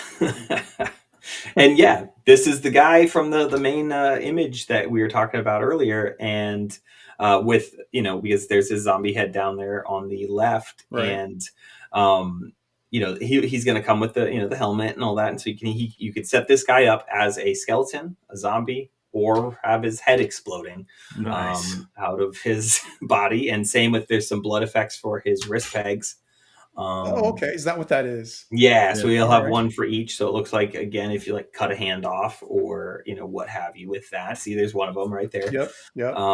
But also, I didn't want just a gore figure. That's why I wanted the skeleton and the zombie in there. So you could really just you get 4 of these guys. You could set them up in so many different ways. That's awesome, man. Different bandolier. Different. So yeah, things. you've got the 2 zombie hands. You've got the kind of like, gore effects, for replacing the hands, and then you've got the skeleton hands. That's really cool. And you could go full gore and just take off all the hands and replace the head with that.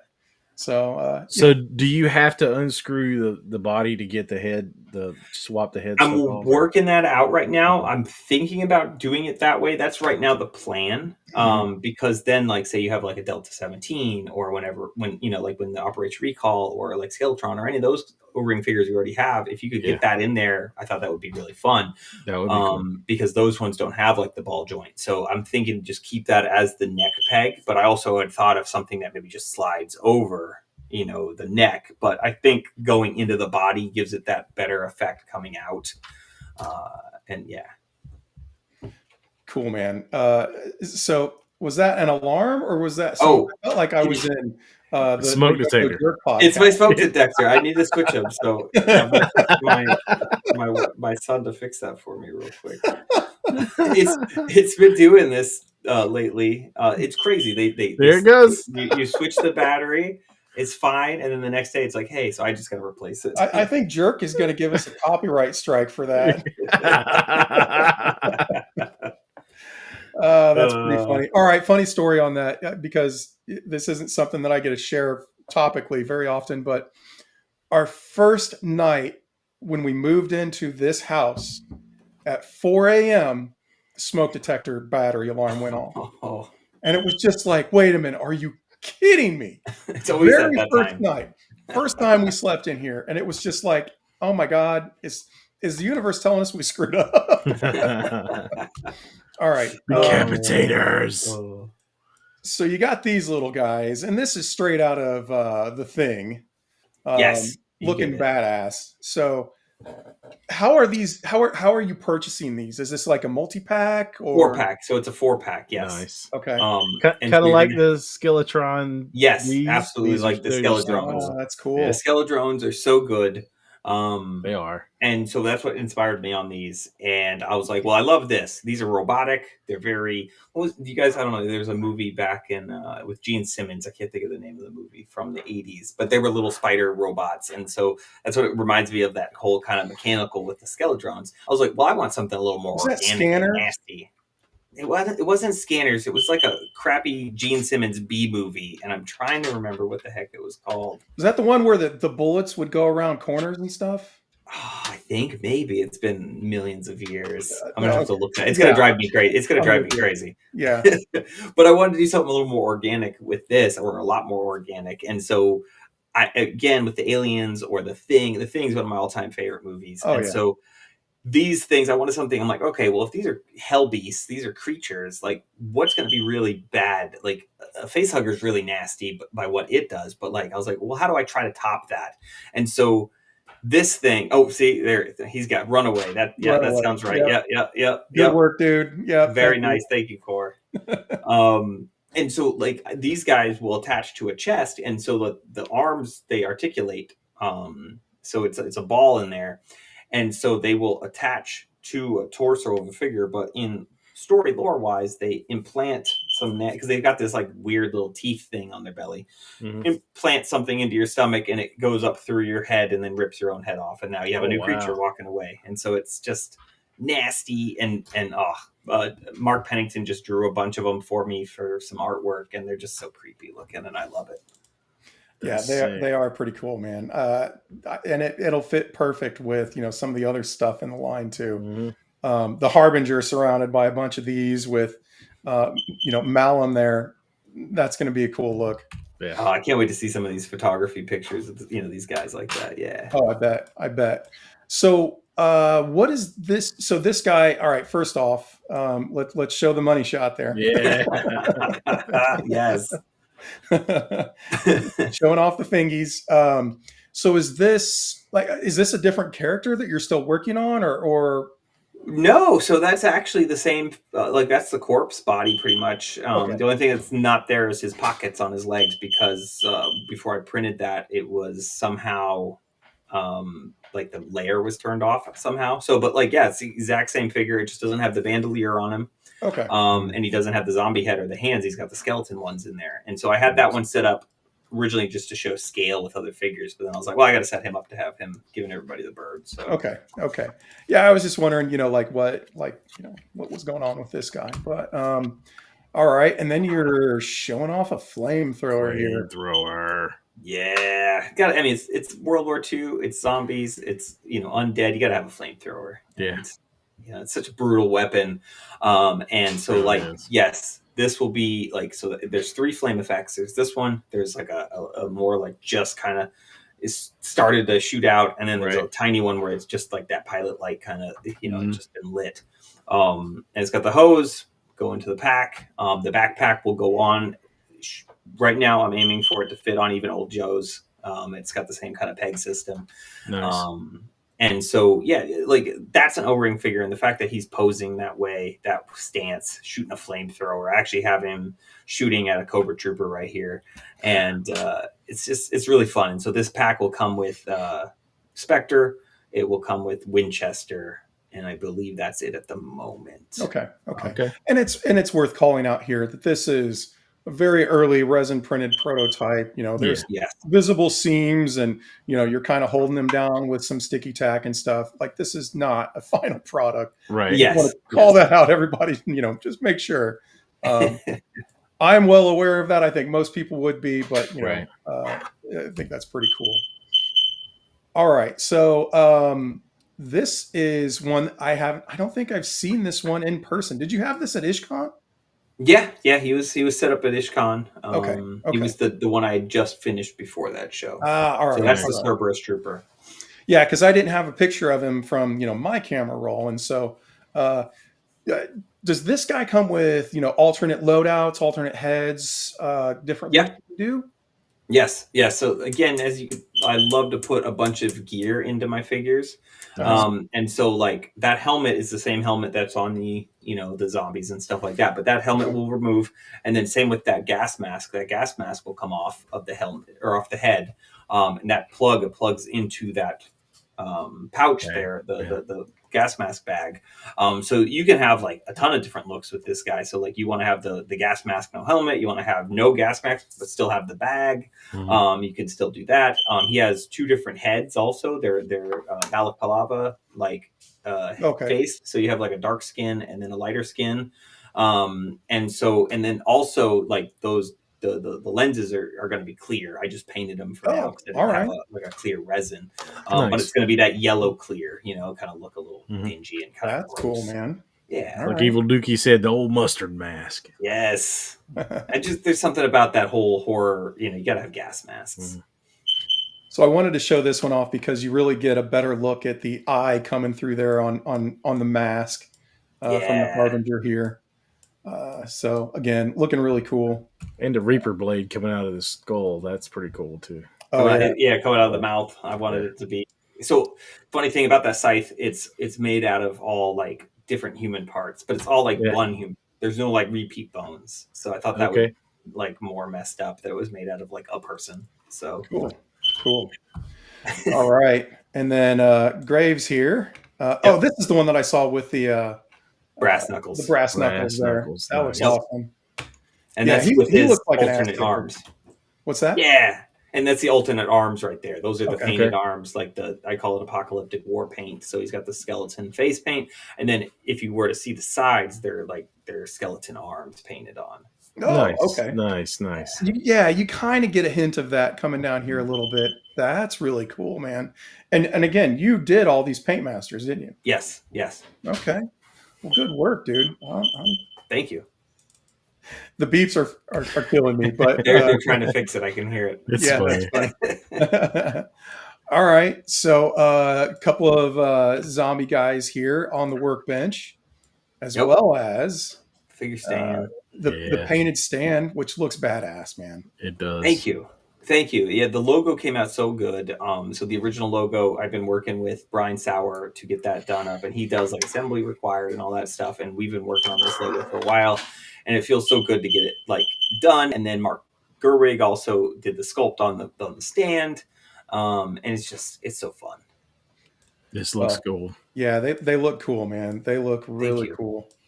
And I like seeing, the kind of, they're in their element progress. as you're working on them. Yeah, so this was actually just from like a week ago. I had that was that same one you just showed. The unpainted resin prototype is the Okay. one on the left. I was like, I need to get some promo shots and get it ready for the Kickstarter.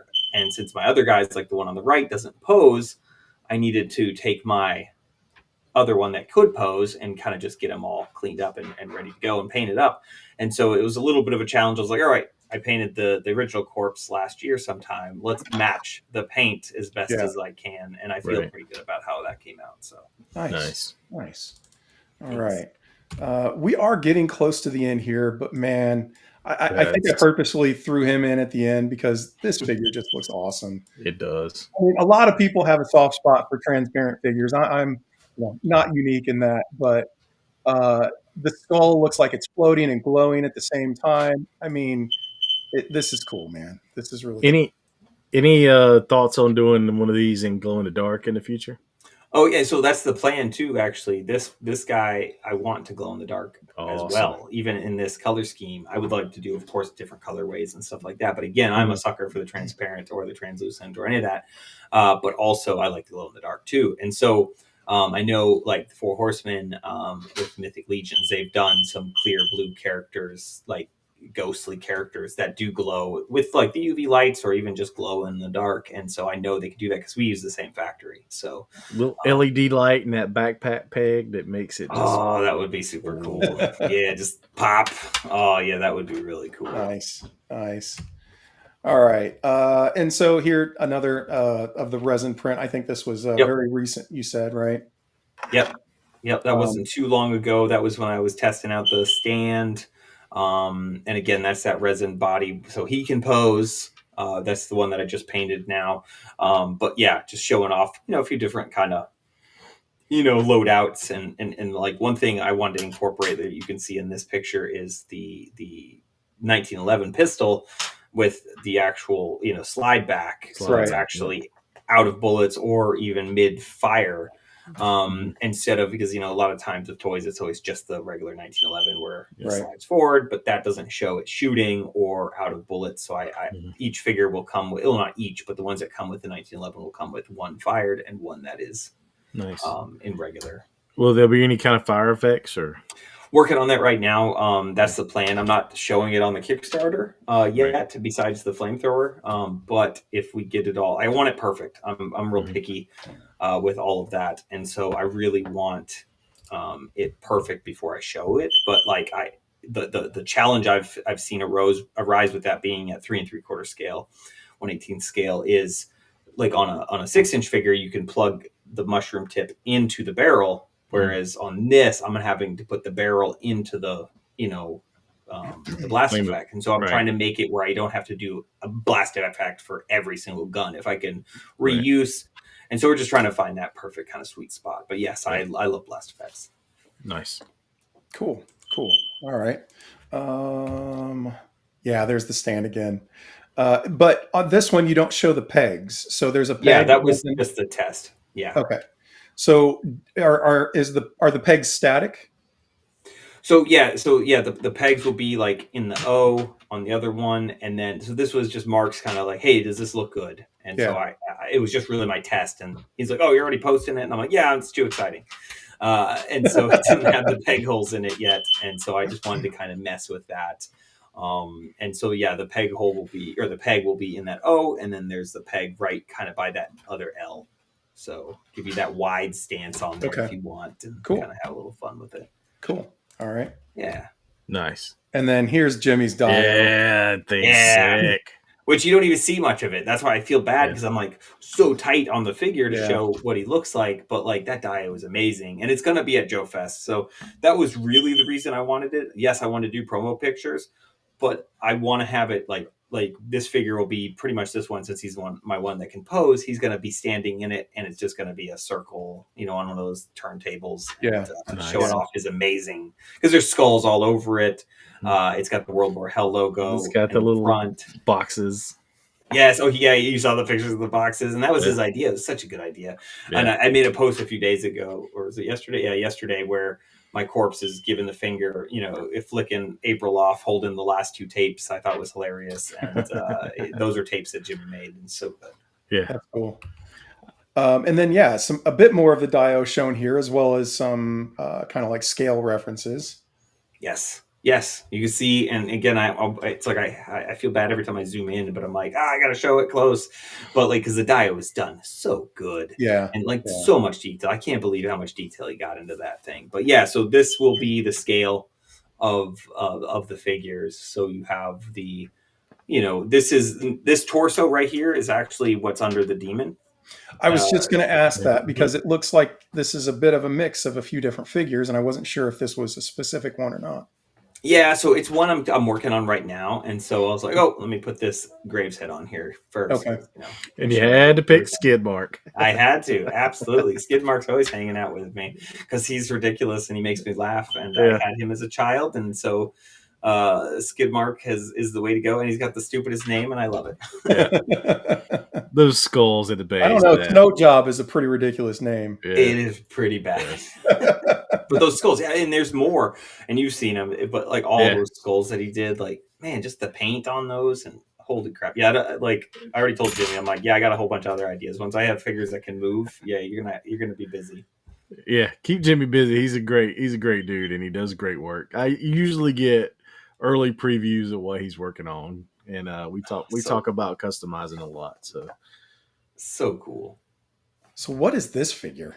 So that's a Delta 17. It's it's it was their Joe Fest exclusive last year. Okay. And I wanted to check it out, because I got that, and I got like 2 other figures, and their figures are great. And it's got that, it's like a modernized, like the gear's a little more modern or a little more sci-fi at times, but they have that very good, like kind of classic O-ring, action figure feel. So I wanted to show a few different, variations of what mine would look like next to, some of the other guys doing it in the O-ring world.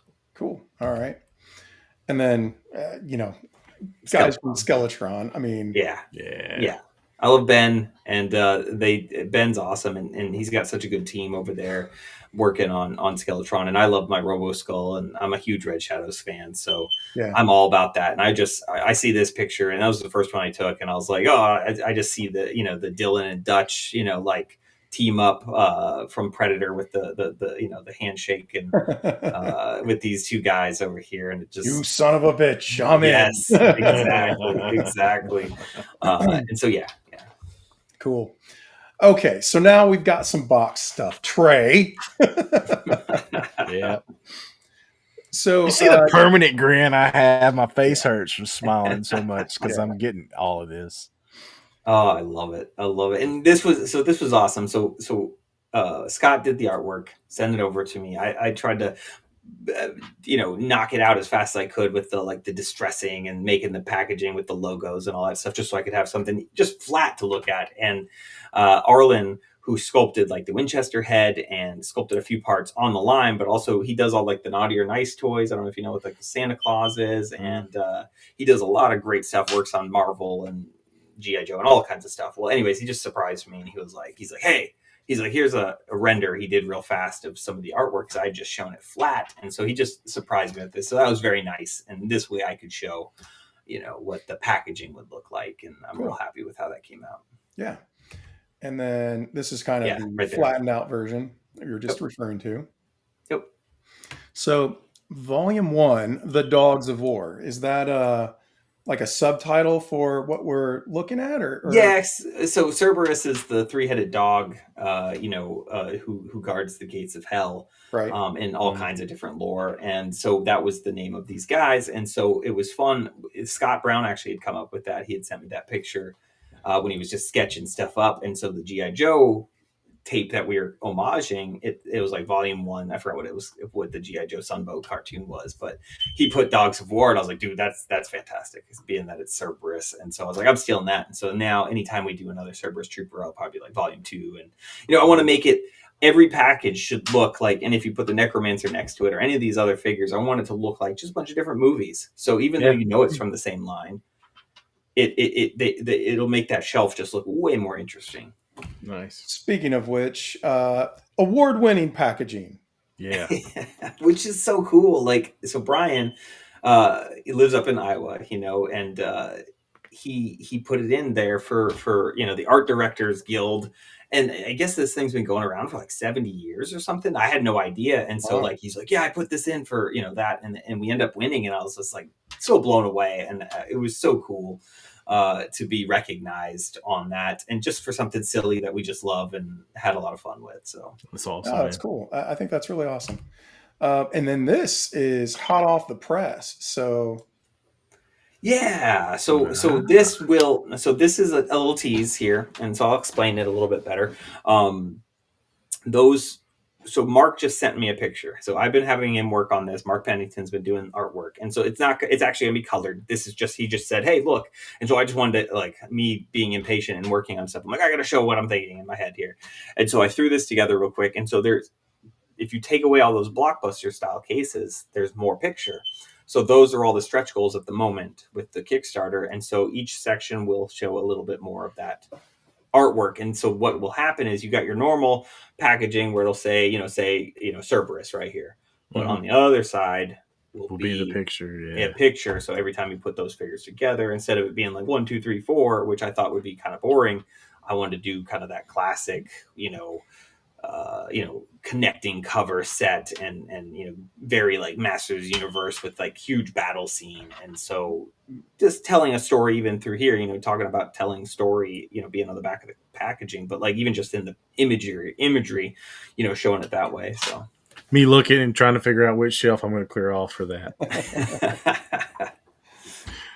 Well, this looks awesome, man. I think we're basically at the end of this one. So your Kickstarter is launching on the 13th. Do you have a specific time it's going live? Working on that right now. Not yet. I will hopefully know more by tomorrow. So okay. I'm aiming for 1 o'clock, being that it's 13, but 1300, just to be a little fun. But it might be a little later in the day if like there's like a last minute, like, oh no, this isn't ready, or again, me just overanalyzing stuff and making sure everything. I just want to make sure everything's smooth for everybody. and they can have a very easy purchase if that's if they come to back the Kickstarter. I want it to be done well. Awesome, man. Well, it looks great. I mean, obviously, Does. we're looking forward to it. Yep. Is there anything we missed that you want to talk about, or maybe any little, we might be doing this, like a hint at a stretch goal or something like that? No, I mean I did a little bit already with some of the there's going to be if anybody's going to Joe Fest, there will be a surprise that I will be unveiling at the panel. Okay. Nice. And for a figure that will be in the Kickstarter. And that will be a fun one. And so definitely, so I have a panel. It should be, I believe it's 6 to 7 on Saturday. And We'll so be we're there. going to go over some stuff. Awesome. And announce that. I'm working on another thing. I can't say anything about that either. I would love to announce it if it goes into fruition at Joe Fest, and it will be announced if I could get it to work. So there might be something there too. But if not, I'm working on something very fun that I'm really excited about. Cool. Nice. Cool. We'll be there, man. Yeah, we will be there and chatting you up and looking at stuff and paying close attention to how the Kickstarter's doing.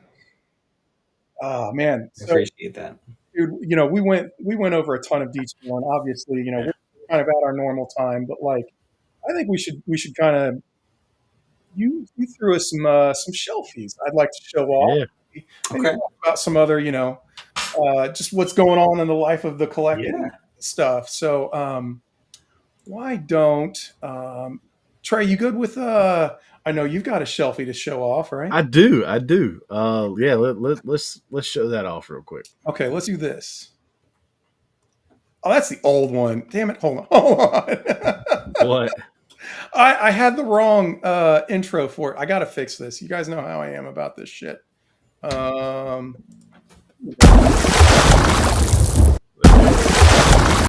Okay.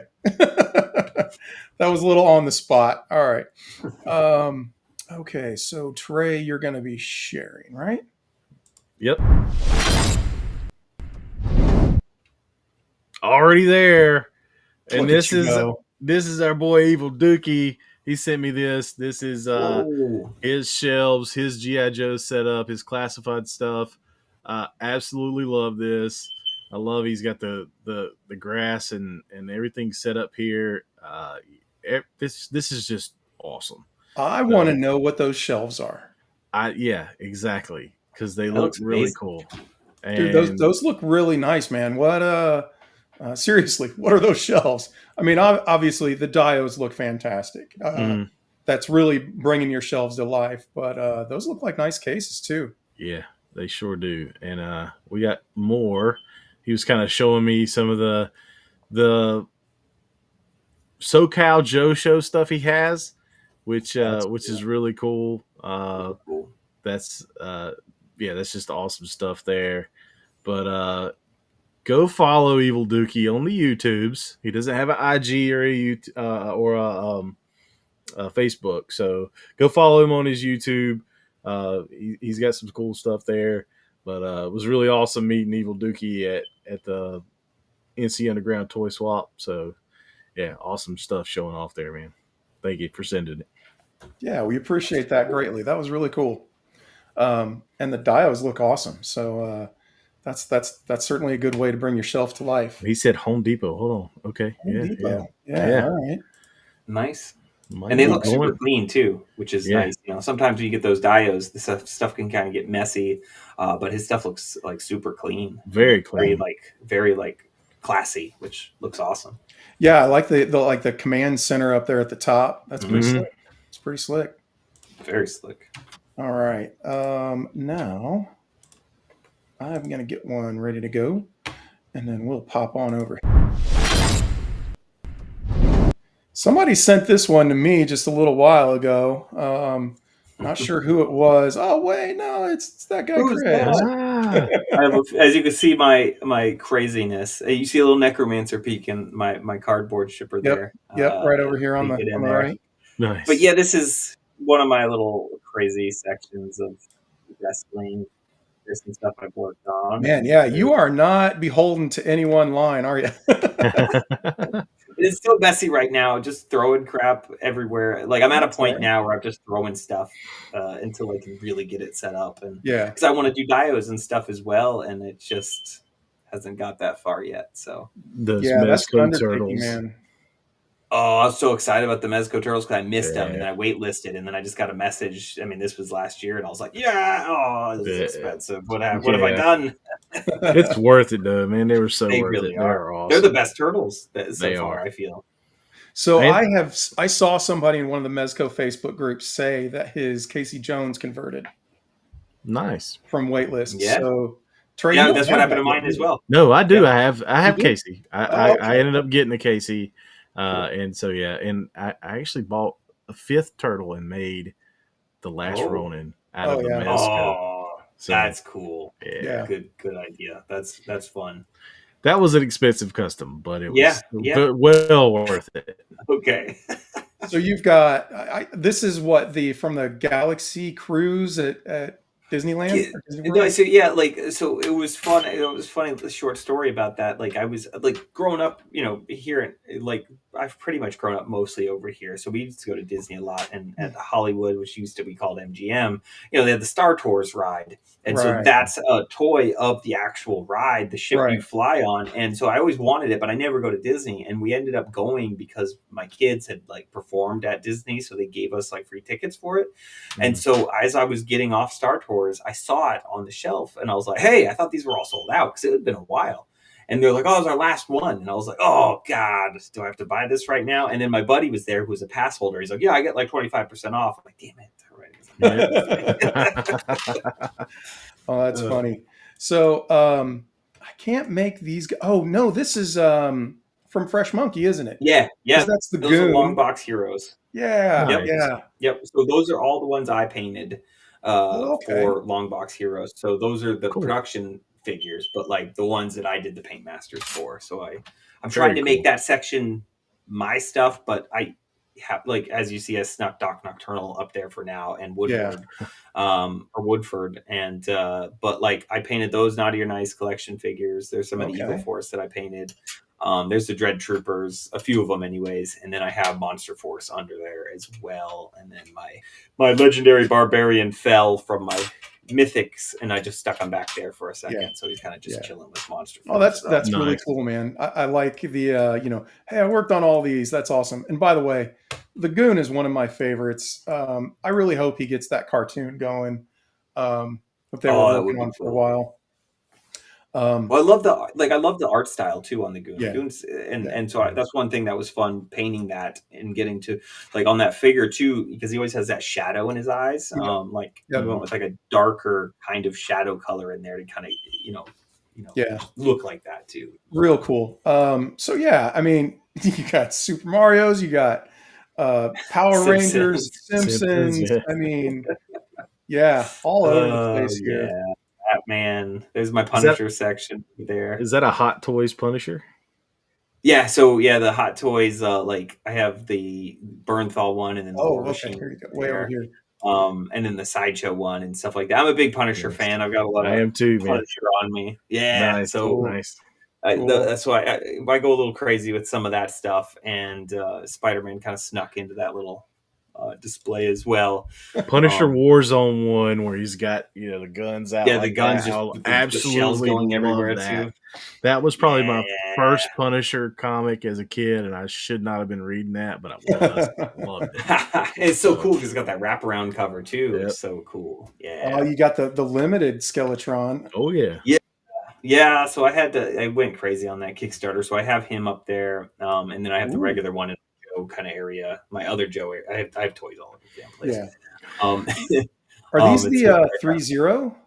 the Sideshow. So these are older. Oh, So these were like 2010, maybe a little earlier. I think Okay. somewhere in Okay. there. And it's funny. I've held on to them, and I have others, but I'm like, this is like kind of display, and I didn't want to take over the whole shelf Yeah. out. But they're so good, and they're still done so well, even though they're older now, and Mhm. so cool. Is that a Lego? Yeah, that's the Lego one. That's I fun. do have the HasLab one I had to get on. Okay. So my son already said he wanted the Lego set, so he's gonna steal that, I think, from me. Ooh, And then this you're is all I going. gave you for the Joe room because a lot of it's a mess. But yeah, I gotta Yeah, keep going. I think Trey's see this little. already. Oh, dude. So are you are in package? That's it? Like So you don't no. So I have Okay. like so a lot of these are in package. This is just one wall, like my Mhm. flag's right next to it, and it's just got crap all over it. Right. But like, and then those boxes up top are all empty. So Okay.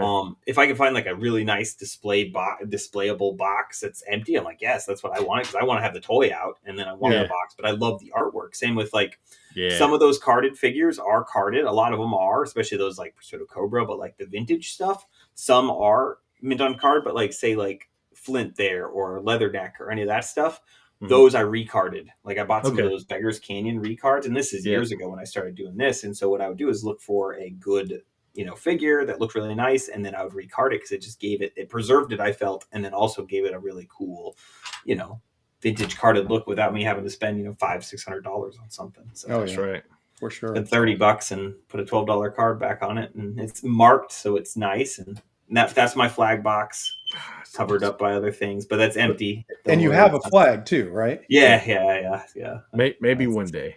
Yeah. That was what really sucked me back in. Back at Joe Con back in 2017, I think I got a flag from somebody, and I was like, "Yeah, I'm in again." It's just been a slippery slope since. Man, yeah, think one of the- you went big to start it off. That's It's One of the true. coolest things at Joe Fest to look at is the raise the flag section where he has it set on that base with all this stuff. Yeah. I just go over there and stare. It's so cool. It's so cool, and I want to do that. And I bought somebody made the book on how to Mhm. build all that, Yep. or they sold it on Amazon. It was like $12, and so I got it. Have I read it? No. Have I started on any of that? No. But I would love to. Yeah, I maybe think one he day. sold the one Yeah. that he had at Joe Fest last year for like $1,300 or money. something. Oh man, I mean, it That's wasn't awesome. like I was thinking way more than that. but Yeah, I Yeah. would. That's the price. That's you can't even get a good flag for that price, like a Yeah, complete seriously. flag. It's yeah. seriously. So I think that was it. I'm going the wrong way. Oh no, I forgot. You got these awesome posters, man. We'll go through these kind of quick, but so you've got some signatures on these. Yeah, Sam Raimi, Ted Raimi, and of course the man Bruce Campbell on there. Yeah, and he even that's drew super on the cool. chainsaw, which was fun. Nice. Super cool guy, and that's a huge inspiration for World War Hell. So Oh, you don't say. What? Back to And this was a fun one that I was super just fortunate to be able to. I never thought I'd be able to get to meet Michael J. Fox and any of those guys, and so Yeah. especially Michael J. Fox, and to have it. And it's funny, his signature is a little messed up in there because somebody started talking to him as he was like halfway through the sign, and he's like, "What?" And then and just laughing. I'm like, "Okay, it's cool," because they were like, it's like assembly line. I met him at MegaCon years ago, and just to have that, I'm just like, yeah, as a collector, oof. And RoboCop, of course. RoboCop, that's cool too. Another inspiration, of course, with the uber Nice. violence and the fun. So Dead or alive, you're coming with me. so good.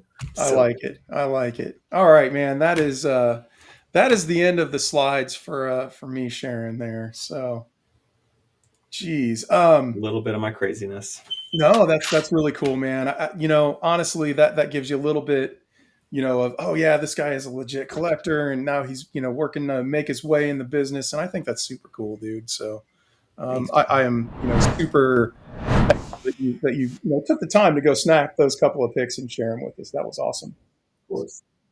Trey, I don't know how much longer you want to go. We are well into overtime at this point. Yeah, but I we know are. we both got more stuff, to talk about and Yeah, show off or whatever. But we might have to save some of it for next week. But Yeah, I will. Since we're talking about a 1/18 scale line, I'm going to show this off. It's a Joy toy. ooh, okay. Yeah. Hold on. Nice.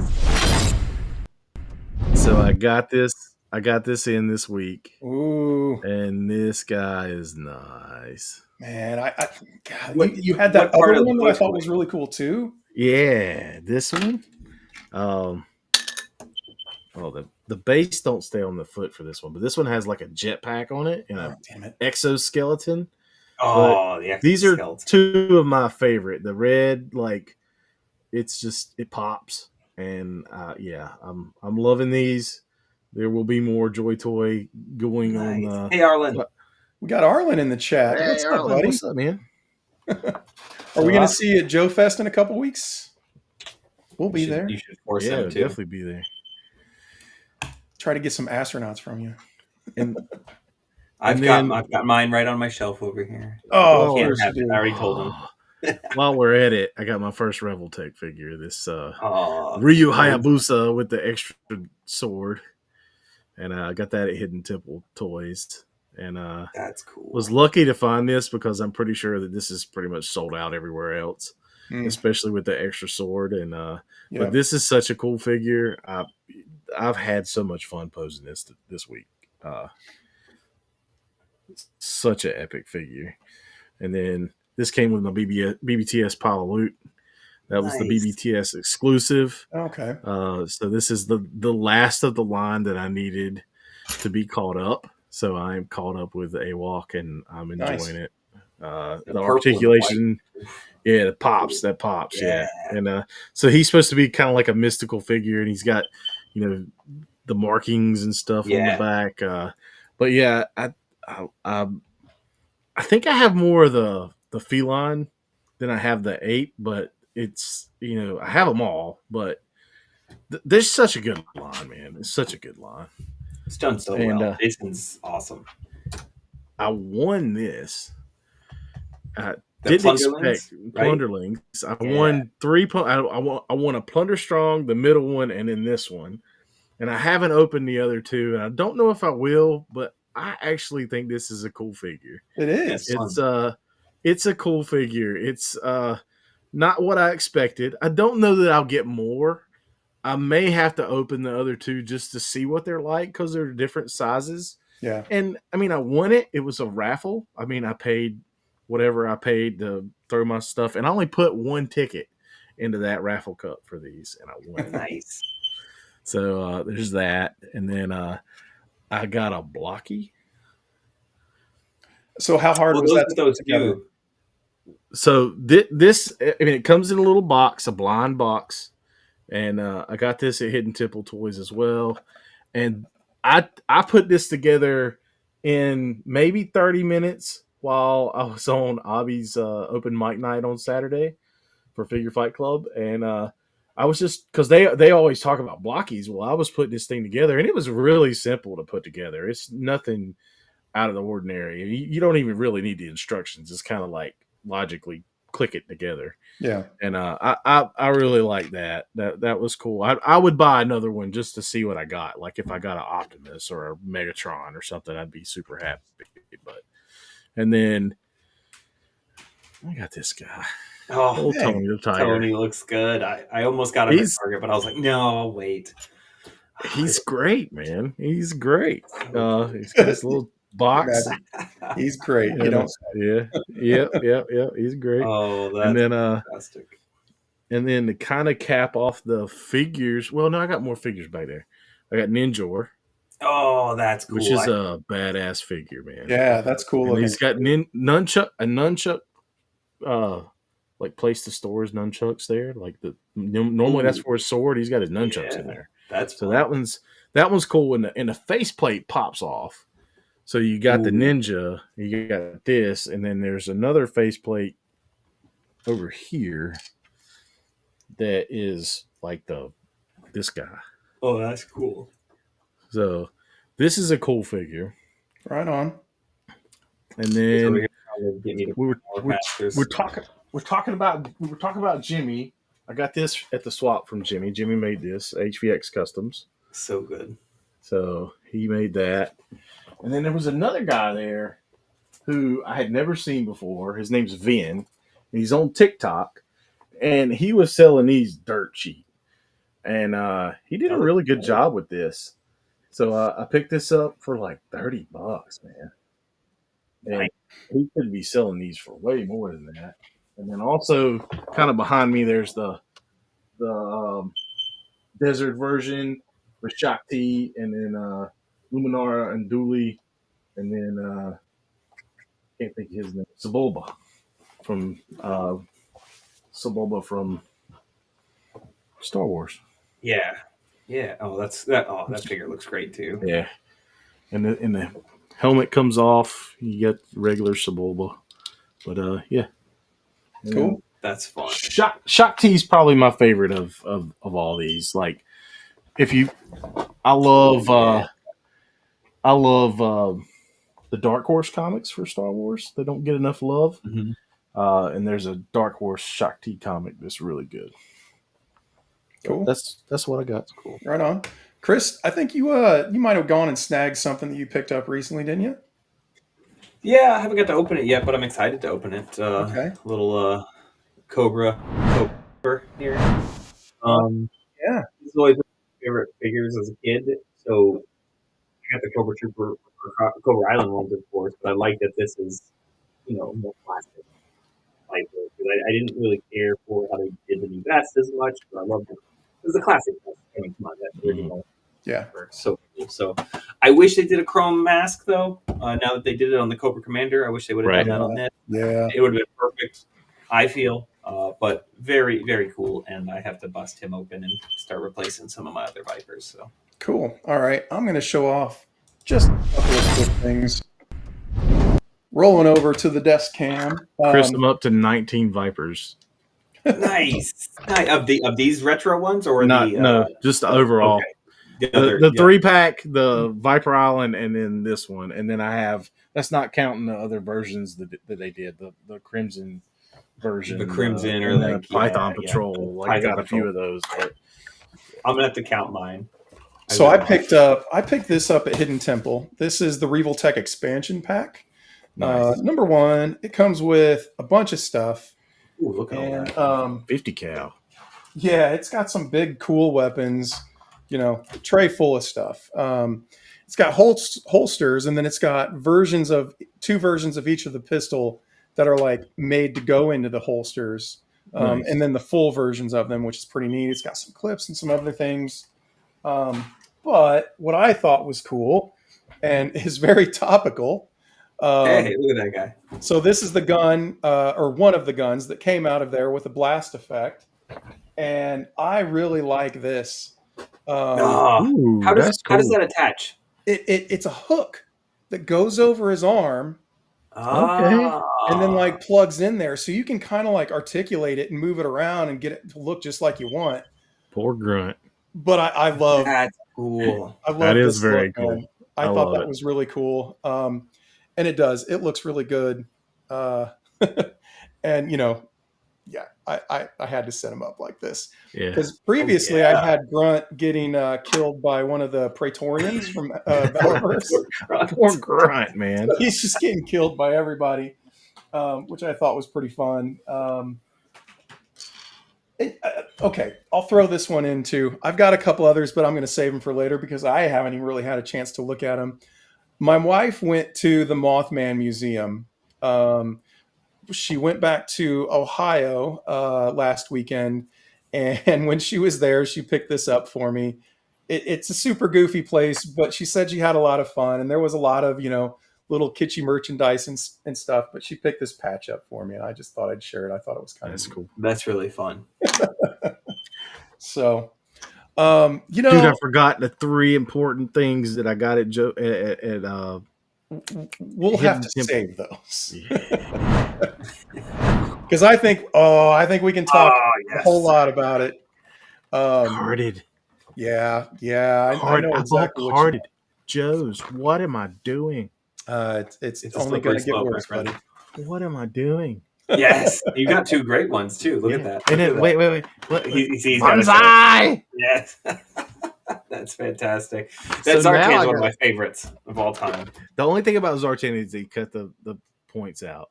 Oh, it's okay. That just means you got It's to probably a all little cheaper, hopefully. And Yeah, I did. look at But that. now it's like looking at the back, it's like, all right, and now I got a complete Ninja Force. It is a slippery slope. He is in trouble now. So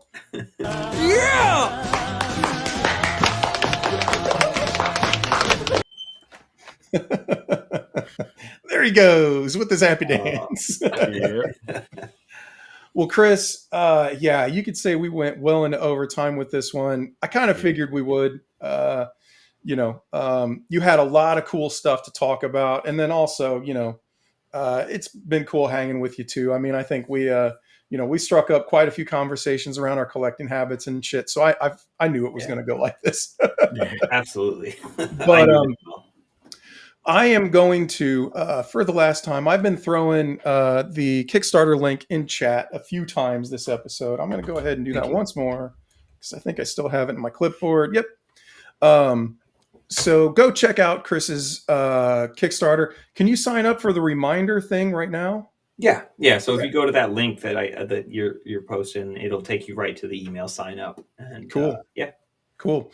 Yeah, go check that out. Going live on Friday. Not exactly sure what time, but I wouldn't be surprised if you made it the 13 o'clock. 1,300 hours. Yeah, That's you the go. plan. As long as everything goes.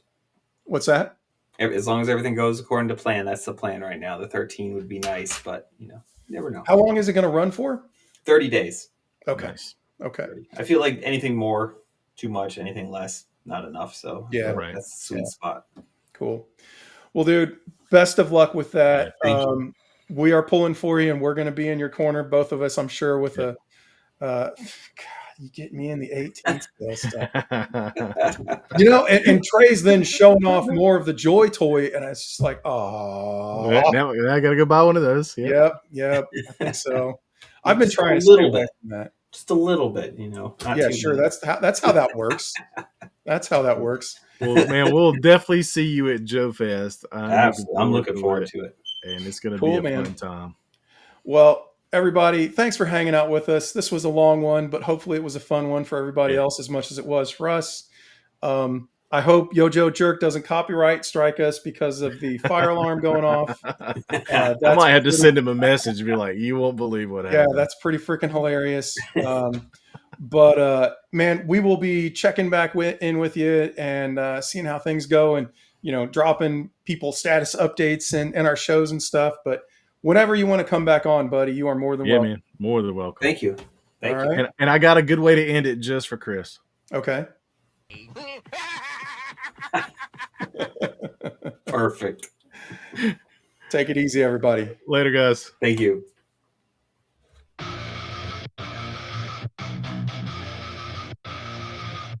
Yeah, we were on a mission, got my crew at my side. Scouring the shells, we're down for the ride. Plastic warriors all lined up tight. From the comic shop counters to the late night site. It's the thrill of the hunt, gotta make it mine. I'm out here searching, yeah, taking my time. I'll flip every aisle, don't care what it takes. For that rare chase piece, I'm raising the stakes. Action figure alliance, yeah, we're bringing the noise. Rolling deep, rolling heavy with my action toys. Collectors unite, we're breaking the chains. Plastic in hand, we're playing no games. From legends to villains, yeah, I got 'em all. Stacked up high, every hero